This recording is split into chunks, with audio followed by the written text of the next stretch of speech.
Oh, hello there. It's been very busy here in the big harbor lately. There have been many, many ships coming and going. Oh, my friend Rodney. Well, he works here in the big harbor, too. That's him now, playing the bagpipes.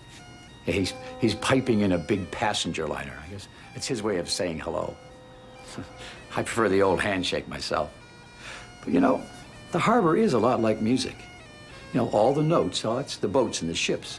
They have to fit together perfectly. I mean, if there's just one single sour note, things can go wrong. Now, you take our friends the tugboats, for example. Well, usually they get along wonderfully well. But there was a day, and it wasn't so long ago, when there was a very sour note indeed. You know, come to think of it, it was more of a buzzing sound. Theodore was moving Barrington barge. He loved pulling the flat-bottomed friendly barges to and from each shore. But more importantly, pulling barges helped Theodore prepare for getting his V word. So when Theodore became a V, he would be allowed to leave the harbor and go off across the ocean, pulling ships all around the world. Theodore was certainly getting to be a very good barge puller. Well, on that day, they were passing the sandy beach.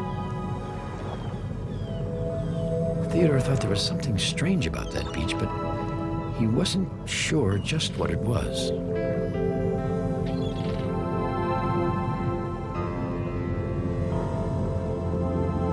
Now, Theodore's favorite place in the whole harbor is the Great Ocean Tug and Salvage Dock. It was the perfect place to be with his friends and dream of the adventures to come tomorrow. Emily was at the dock when Theodore arrived. "Emily, I've been pulling a barge," announced Theodore. Theodore knew Emily would be interested in how his job went. Emily often helped Theodore prepare for getting his own special V word by showing him the things he needed to know. But this time, Emily just said, "Oh, hi, Theodore," with a very sad look on her face. "Emily," said Theodore, "are you sad?" "The children aren't coming to play on the beach anymore," replied Emily. "I miss them." Theodore thought there was something strange about the sandy beach, and now he knew what it was. There were no children. The tugs loved the children who swam in the water and built sand castles. Why aren't the children coming around anymore? Theodore wondered. "It's a mystery," said Emily. "A mystery," said Hank. "I'm really good at mysteries." Hank came bobbing towards them. He had just finished pushing a garbage barge. "Why are you making that funny noise?" asked Emily. "Whoa!" shouted Hank. Before he could say anything, Hank began moving all over the place. "Whoa! He's out of control!" cried Emily. "Hank, turn off your engine!"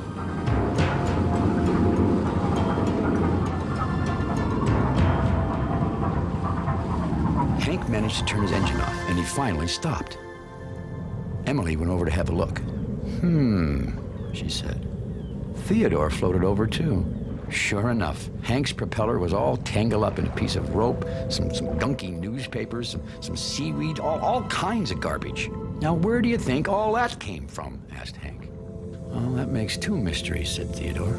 "What's the other mystery?" Hank wanted to know. Emily explained about the children not coming around anymore. "Oh, I know the answer to that," said Hank. "It's pollution."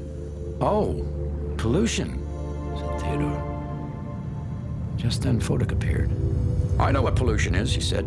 "It's things that make a big noise and a big smell and a big mess." Suddenly, the tugs heard a loud buzzing sound. It was like a swarm of angry bees. It was George. He roared up very fast and very close to the tugs and buzzed the dock, the way he sometimes did to announce his arrival. Well, it frightened that poor dock, whose name was Donald. The tugs all coughed in the cloud of smelly smoke that snorted from George's stack. "What a big noise," said Fodak. "And smell," said Hank. "And mess," added Theodore. That's what pollution is, said Emily. So it's George who's making pollution.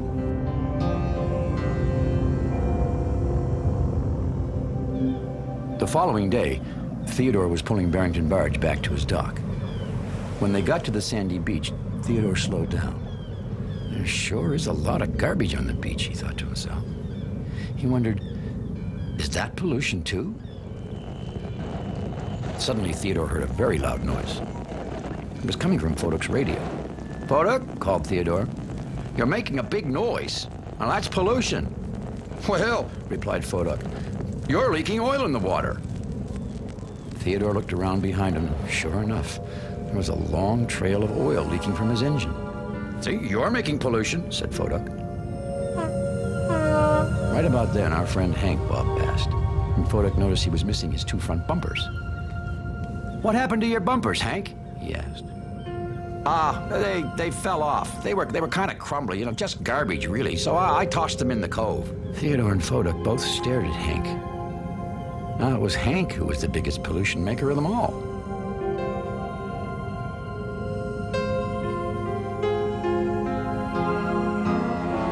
The sun was beginning to set over the waters of the big harbor, the big, noisy harbor. Theodore and Foduk's horns filled the air with loud toots. "Oil is worse than noise," said Foduk. "No," declared Theodore. "Noise is worse than oil." "Well," replied Foduk, "broken bumpers thrown away on the shore are worse than everything." George and Emily were returning from moving a giant oil tanker. George vroomed his powerful twin engines. He began to go faster and faster, racing towards the dock.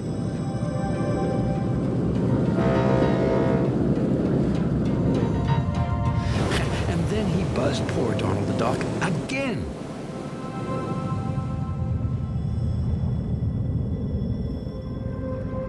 "You don't need to buzz the dock and kick up all that smoke," said Emily. "You're just showing off." "What do you mean, me?" replied George. "You always leave your engine on even when you're not working. Well, that makes smoke too." Well, all the tugs began to toot and talk at once, and the loudest of them all were George and Emily. I mean, you could hear them clear across the harbor. Of course, the dispatcher heard them too. "You tugs are disturbing the whole harbor," he said sternly. "Especially George and Emily, and you two should know better." Then the dispatcher told George and Emily that if they couldn't get along, he would have to cancel their next trips on the ocean. "There are other tugs," he said, "who could go out on the ocean, like Theodore. He's been doing a lot of good barge pulling lately. Now, please, be quiet and go to sleep." And with that, the tugs turned slowly back to their places. All except Theodore. He couldn't believe what he'd just heard. Did the dispatcher really say he might be able to go out on the ocean? Oh, that had been Theodore's dream ever since he was old enough to float. And it would mean he would receive his very own V-word, like the other ocean tugs.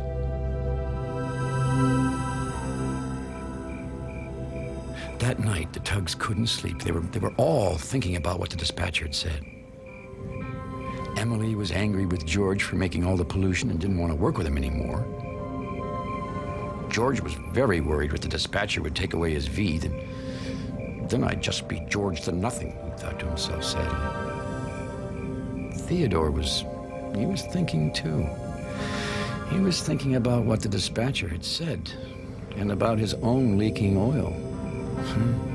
And Hank's bumpers, and Emily's smoke, and George's buzzing, and Foduk's radio. Suddenly, Theodore had the answer. He knew how the tugs could all be friends again. "Guess what?" he shouted. "The dispatcher told us to be quiet," said Foduk. So Theodore didn't say anything, but he began to think some more.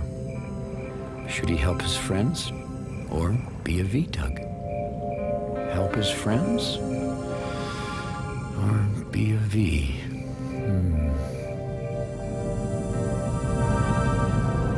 The next day, when he'd finished his work, Theodore returned home to the Great Ocean Tug and Salvage Company. The other tugs had long, long faces just like him. That's because they were still quarreling about who was making all the pollution. Uh-oh, said Hank. It was George. Hank knew they were all about to get buzzed again. Donald Duck was especially worried. He was ready for the worst. But George was worrying so much about not being a V anymore, he forgot to buzz Donald. Theodore didn't even notice. He was trying to make a very big decision. You see, he could make everyone friends again, but then he would miss his chance to take George and Emily's place as a V-tug. And he kept thinking to himself, what good would it be going away to the ocean if I didn't have my friends to come home to? Theodore swallowed hard, and then he said, you know what? The other tugs looked at Theodore. George buzzes the dock, and that makes smoke. Emily leaves her engine on when she's not working, and that makes smoke too. Foduck plays his radio too loud. Hank throws his bumpers in the water, and I leak oil. So, said George. Well, that means we're all making pollution, said Theodore. Not just you. Foduck thought about the harbor. I think pollution comes from lots of places, he said. There's smoke from the factory and oil from the refinery and garbage from the city. And there was lots of garbage on the sandy beach, too. It's everywhere, said Hank. Well, when they heard that, the tugs were even more upset. With so much pollution, what could any of them do about it? Emily turned to George. You didn't buzz Donald Duck this time, she said. That means you don't really have to. Well, maybe, mumbled George. Maybe we could all stop making pollution, said Foduck. And all start cleaning up the harbor, added Theodore. We could even have a harbor cleanup contest. I have a better idea, said Hank. We could have a great harbor cleanup contest. But George didn't seem so sure about Hank's idea. If we have a contest, said Emily, it means that George is already ahead. He's already stopped buzzing the dock and making all that smoke. Well, now George was smiling. You know, he said, I think this contest is a pretty good idea. The tugs all talked at once, discussing things they could do to make the harbor cleaner in the Great Harbor Cleanup Contest. It was then and there that Theodore knew he'd made the right decision. For once more, the tugs were all friends again. And once again, the great ocean tug and salvage dock was his favorite place in the whole harbor. His place to be with his very best friends. Of course, the children did come back to the sandy beach, but, well, that's a story for another time. You know, I did learn one thing from the tugboats, and that is that we're all in it together here in the big harbor. And we must all work and play together. Theodore Tugboat returns after this, right here on Cubo.